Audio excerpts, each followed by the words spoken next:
তো যাই হোক, নামাজ পড়ার নিয়মটা হচ্ছে 6 তাকবীর বেশি বলতে হয়। 6 তাকবীর বেশি বলতে হয়।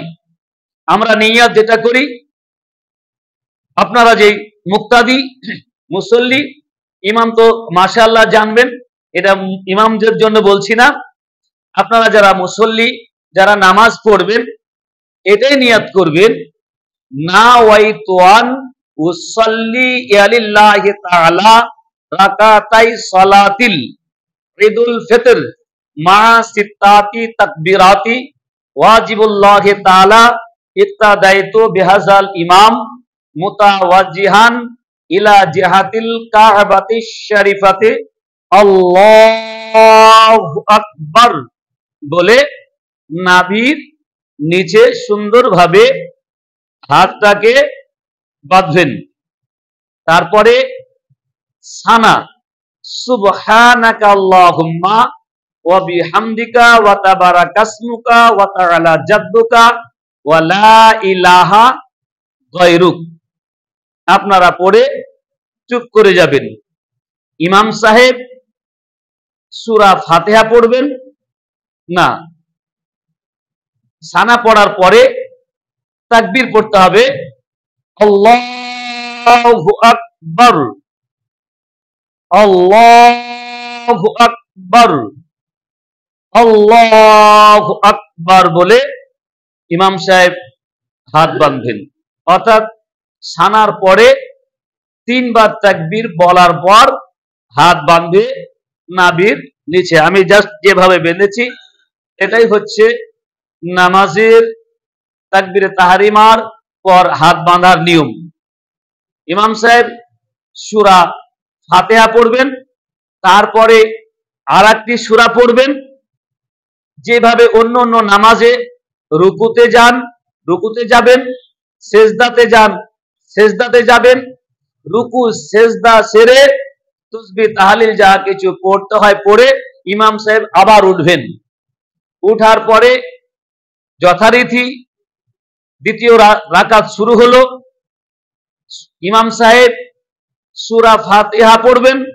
সূরা ফাতিহার পরে যে কোনো একটি সূরা ইমাম সাহেব পড়বেন। ইমাম সাহেব সূরা শেষ করার পরে আবার তাকবীরটা দিবেন, আল্লাহু আকবার, আল্লাহু আকবার, আল্লাহু আকবার। 3 বার হয়ে গেল। চতুর্থবারে ইমাম সাহেব আল্লাহু আকবার বলে রুকুতে যাবেন।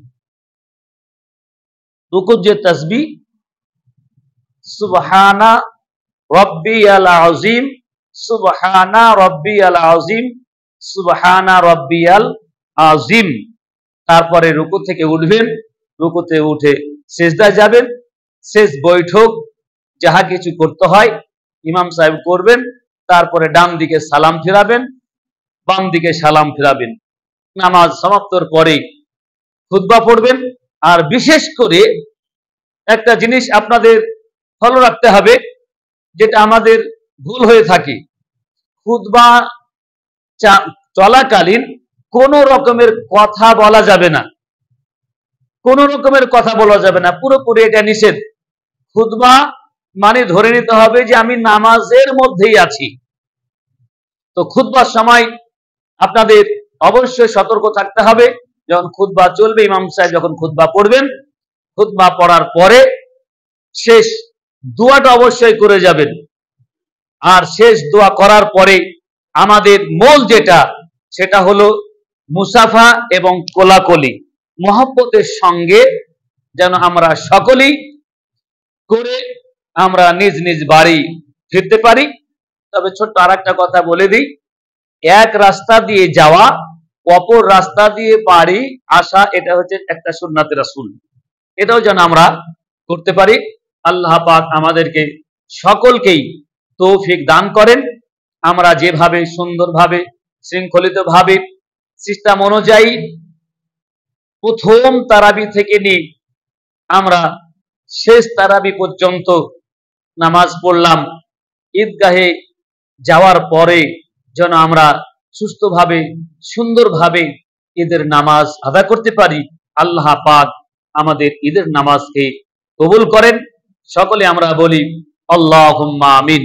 हम सब नबी के गुलाम हैं, हम पर